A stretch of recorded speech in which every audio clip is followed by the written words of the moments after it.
Welcome to the chapter number second.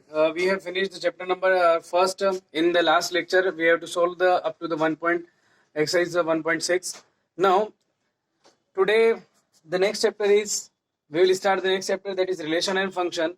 तो relation और function में हम बात करेंगे कि ये होते क्या हैं और इनको कैसे हमें कि ये सेट से किस तरीके से रिलेटेड है. First of all I want to discuss with you the Cartesian product of the two sets. ये चैप्टर के अंदर है रिलेशन और फंक्शन. रिलेशन फंक्शन पढ़ने से पहले हमें कार्टेशियन प्रोडक्ट पढ़ना पड़ेगा टू सेट्स का. वो क्या होता है देखिए, बहुत इजी. लेट मैं एक एग्जांपल ले रहा हूं. लेट मेरे पास एक कोई सेट है जिसके अंदर दो एलिमेंट है 1 2. फिर अनदर सेट है बी जिसके अंदर एलिमेंट है 3 4. अब मुझे इन दोनों का कार्टेशियन प्रोडक्ट करना है. तो कार्टेशियन प्रोडक्ट जो अपन कर रहे हैं, देखिए Cartesian product of two sets है ना, उसमें हमें एक ए और बी का कार्टेशियन प्रोडक्ट है तो उसको लिखेंगे ए क्रॉस बी से. That means Cartesian product of this sets. और ए क्रॉस बी के अंदर क्या आएगा, ऑर्डर्ड पेयर आएंगे. अब ऑर्डर्ड पेयर आप कहाँ पढ़ चुके हैं, आप पढ़ चुके हैं कोऑर्डिनेट ज्योमेट्री में क्लास 9 10th में. जैसा आप जानते हो कि 2 3 represent basic represent this point represent this numbers represent a point in the x y plane. तो इस तरीके से हमारे ऑर्डर्ड पेयर बनेंगे, बहुत सारे बनेंगे. वो कैसे बनेंगे ये देखिए. ऑर्डर्ड पेयर का क्या होगा कि हम बेसिकली अगर मैं थोड़ा सा आपको ग्राफ से डिनोट करना चाहूँ तो यहाँ मान लीजिए कि ये आपका 1 हो गया, ये आपका 2 हो गया, यहाँ 1 हो गया और यहाँ क्या हो गया 2 हो गया.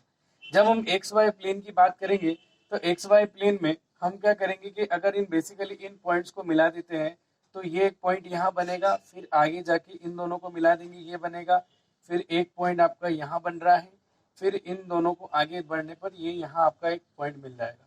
इस पॉइंट P, इसको Q, इसको R एस दे सकते हैं. ये P के कोऑर्डिनेट क्या हो जाएंगे 1 1, ये इसके क्या हो जाएंगे 1 2, इसके कोऑर्डिनेट हो जाएंगे 2 1. पहले x वाला आएगा, दूसरा R जो हम बात करेंगे इसके अंदर जो होगा वो 2 और 2 हो जाएगा. तो basically this coordinate this point, अपन इनको कोऑर्डिनेट जो बात करेंगे तो ये आपका ये जो कोऑर्डिनेट है Q के, P के, S के और R के, इनको हम बोलते हैं ऑर्डर्ड पेयर. क्या बोलते हैं इनको, ऑर्डर्ड पेयर. ये ऑर्डर्ड पेयर बनेंगे कैसे, फर्स्ट सेट का फर्स्ट एलिमेंट जो है वो पेयर किसके साथ हो जाएगा, सेकंड सेट के फर्स्ट एलिमेंट के साथ. तो बनेगा आपका फर्स्ट ऑर्डर्ड पेयर 1 और 3. फिर दूसरा 1 और बनेगा आपका कितना 4, यानी कि फर्स्ट सेट का फर्स्ट एलिमेंट इन दोनों के साथ बनाएगा, फिर फर्स्ट सेट का सेकंड एलिमेंट भी इन दोनों के साथ पेयर बनाएगा 2 3, और बेसिकली ये हो गया आपका कितना 2 और 4 कंप्लीट है. तो हम इस तरीके से यहाँ पर बात करेंगे कि एक तो हमारा हो गया ये ए क्रॉस बी. अगर मान लीजिए कि हमें क्या करना है, ए क्रॉस बी या हमें ट्रिपल ए ऐसे फाइंड करना है. जैसे मान लीजिए ए आपका आ गया, ए के अंदर एलिमेंट है 1 1 और आपको क्या करना है ए क्रॉस ए फाइंड करना है. तो ए क्रॉस ए फाइंड करने के लिए, तीन कार्टेशियन प्रोडक्ट फाइंड करने के लिए सबसे पहले आप देखिए कि आपको ए क्रॉस ए की निकालने की जरूरत है. ए क्रॉस ए में आ गया आपका 1 1 और इसके साथ हम 1 1 निकालेंगे तो यहाँ आ जाएगा आपका ये 1 और ये आ जाएगा आपका 1. फिर आपका ऑर्डर्ड पेयर आएगा 1 और फिर आएगा 1, फिर ऑर्डर्ड पेयर आएगा आपका, यहाँ अपन बात कर रहे हैं पहले 1 ने इन दोनों के साथ बना लिया, फिर दूसरा 1 जो है 1 1 और फिर तीसरा जो है वो आ जाएगा आपका 1 1. इस तरीके से आएगा. ठीक है, ये अपन ऐसा भी कर सकते हैं. ये दो मैंने सबसे पहले आपको यहाँ पे ए बता दिया है. अब हम बात करेंगे ट्रिपल ए की. तो ए क्रॉस ए करेंगे तो ए क्रॉस ए में क्या हो जाएगा, आपके पास जो बेसिकली पहले ऑर्डर्ड पेयर है 1 1, ये 1 1. आप एक काम करिए, एलिमेंट दूसरे थोड़े से चेंज कर लीजिए ताकि आपको अच्छे से समझ में आ जाए. हम ए के एलिमेंट कर देते हैं 1 2.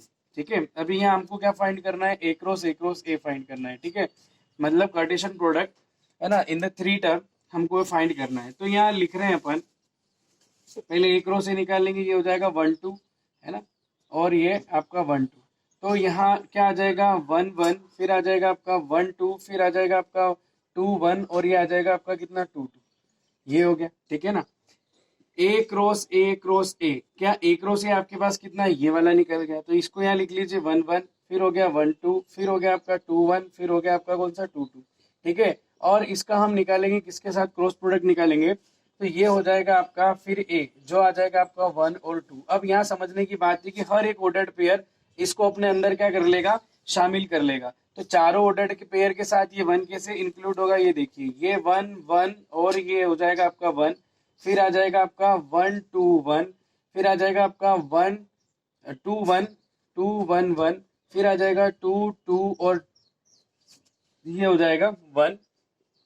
ये तो चारों ऑर्डर इन ऑर्डर्ड पेयर ने क्या कर लिया है, इसके साथ अपना 3 डायमेंशनल वाला एक कोऑर्डिनेट ऑर्डर्ड पेयर बना लिया है, ठीक है। इसके बाद अपन बात करेंगे हर एक फिर किससे बनाएगा, 2 से। तो ये आ जाएगा 1 1 2, फिर आ जाएगा आपका 1 2 और 2, और फिर आ जाएगा 2 1 2, फिर आ जाएगा आपका 2 2 और ये हो जाएगा 2 हो जाएगा, ठीक है, क्लियर है। तो इस तरीके से आपका जो है यहाँ पर क्या बन जाएगा, ये triple A cross A find हो जाएगा। आई होप कि आपको ये थोड़ी सी प्रोसीजर जो है वो समझ में आ गई है कि हमको कार्टेशियन प्रोडक्ट कैसे निकालना है, 2 सेट का, 3 सेट का, ठीक है। अब इसके अपन आगे बढ़ते हैं। देखिए अभी देखिए हमारे पास कुछ रिमार्क्स में इस चैप्टर के लिए जो अभी अपने पढ़ा है, कार्टेशियन प्रोडक्ट ऑफ 2 सेट्स और द ऑर्डर्ड पेयर और द ऑर्डर्ड ट्रिपलेट्स, उनके लिए हमारे पास कुछ पॉइंट्स है जो कि हमें याद रखने हैं। मान लीजिए फर्स्ट सेट के अंदर पी एलिमेंट्स है, यानी कि कोई फर्स्ट सेट है उसके अंदर 1 2 3 4 ऐसे हमने उनके नंबर ऑफ एलिमेंट्स को पी मान लिया। सेट बी में टोटल क्यू एलिमेंट्स है, मतलब उसके अंदर 3 4 कुछ भी हो सकते हैं। तो ए क्रॉस बी में कितने एलिमेंट आएंगे, तो दोनों का प्रोडक्ट कर दें। मतलब मान लीजिए कि सेट ए में 3 एलिमेंट्स है, सेट बी में कितने एलिमेंट है, 4 एलिमेंट है। तो एन ए क्रॉस बी में कितने होंगे, तो दोनों नंबर का क्या हो जाएगा, प्रोडक्ट, यानी कि ए क्रॉस बी में ऑर्डर्ड पेयर कितने बनेंगे, 12 बनेंगे। बहुत सिंपल है ना। फिर अगला हम यहाँ बात करते हैं, 2 ordered pairs are equal only if and only if their corresponding first and second elements are equal. यानी कि मान लीजिए एक ऑर्डर्ड पेयर x1 है, एक x1 y1 है, एक ऑर्डर्ड पेयर है x2 y2 है। ये दोनों अगर इक्वल हैं तो ये तभी हो सकता है जब x1 x2 के इक्वल हो और y1 किसके इक्वल हो, y2 के इक्वल हो। ये भी बहुत सिंपल है। तीसरा कि जब हम किसी सेट का ट्रिपल प्रोडक्ट करते हैं, कार्टेशियन प्रोडक्ट निकालते हैं एक रो से, तो हमको यहाँ जो ये ऑर्डर्ड पेयर मिलता है जिसके अंदर 3 डिजिट हमको मिल रहे हैं, 3 कोऑर्डिनेट नंबर मिल रहे हैं। तो यहाँ पर ये जो आपका कोऑर्डिनेट नंबर है इसको हम क्या बोलते हैं, ऑर्डर्ड ट्रिपलेट बोलते हैं, ठीक है। ये कुछ 3 बेसिक पॉइंट है जो आपको याद रखना है, नोट करना है। एक्सरसाइज 2.1 का फर्स्ट क्वेश्चन, उसमें गिवन है, ये आपको एक इक्वेशन दे रखी है और इसको हमको एक्स और वाई फाइंड करना है। बहुत सिंपल है, 2 ऑर्डर्ड पेयर यहाँ पर दिए, एक एलएचएस में एक आरएचएस में, ये दोनों इक्वल है। अगर ये इक्वल है तो इसका मतलब ये हो जाएगा then first will be equal to the first, x upon 3 plus 1 equal to हो जाएगा 5/3, that is x upon 3 is equal to 5/3 minus 1, that is x upon 3 cross multiply 3 1 जा 3, 5 minus 3/3, x upon 3 equal to हो जाएगा 2/3, 3 से 3 cancel, x equal to हो जाएगा 2। दूसरा हम यहाँ कह सकते हैं y माइनस 2/3 इक्वल टू हो जाएगा 1/3, y इक्वल टू 1/3 प्लस हो जाएगा 2/3 और y इक्वल टू हो जाएगा आपका 3/3, दैट इज इक्वल टू 1। तो y इज इक्वल टू 1, ये हमारे x और किसकी वैल्यू हो गई, y की वैल्यू हो गई। बहुत सिंपल है। फर्स्ट को हमने क्या करा, ये फर्स्ट ऑर्डर्ड पेयर जो है इसको फर्स्ट के इक्वल लिख लिया, सेकंड को सेकंड के इक्वल, और एज इट इज अपन ने क्या कर दिया, सॉल्व कर दिया। अगला क्वेश्चन हम बात करेंगे यहाँ पर क्वेश्चन नंबर सेकंड की। ये देखिए सबसे पहले हमारे पास क्वेश्चन नंबर अब आया है 2, गिवन ए के एलिमेंट दिए हैं, कि लिखा है क्वेश्चन में कि ए के अंदर 3 एलिमेंट है, जबकि बी दिया है उसके अंदर क्या है 3 4 5, 3 एलिमेंट है, उसने सेट दे रखा है, मतलब एन बी हो गया आपका 3 एलिमेंट है। तो इनके ए क्रॉस बी में कितने ऑर्डर्ड पेयर होंगे ये हमको फाइंड करना है। तो हम लिख सकते हैं, सिंस हम जानते हैं n A cross B is equal to n A into कितना, एन बी, यानी कि यहाँ पर क्या आ जाएगा आपका, ए के अंदर कितने एलिमेंट है 3, बी के अंदर भी 3 हो गए, टोटल हमारे पास जो आंसर आएगा वो आ जाएगा 9। बात ये हो गया हमारा आंसर। अगला बात करते हैं हम क्वेश्चन नंबर 3 की। जी दिया हुआ है, एच दिया हुआ है, क्या फाइंड करना है, जी क्रॉस एच और एच क्रॉस जी, यानी कि जी और एच का कार्टेशियन प्रोडक्ट।